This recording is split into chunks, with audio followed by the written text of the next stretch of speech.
Hello everyone. This is my review of the LiJPSU digital multimeter. Right off the bat, the backlit LCD screen is super helpful.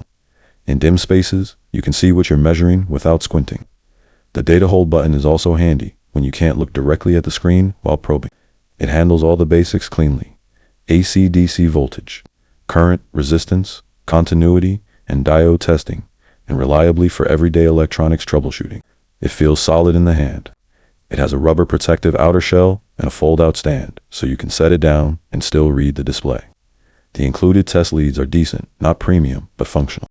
One caveat: the resolution accuracy on some ranges, especially resistance, can waver a bit common for budget multimeters.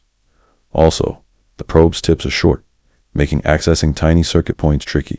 It offers much value for an affordable, full-featured multimeter for home, DIY, and electronics hobby use. This unit is an excellent pick if you don't need lab-grade precision. I highly recommend it, and I hope this review helps.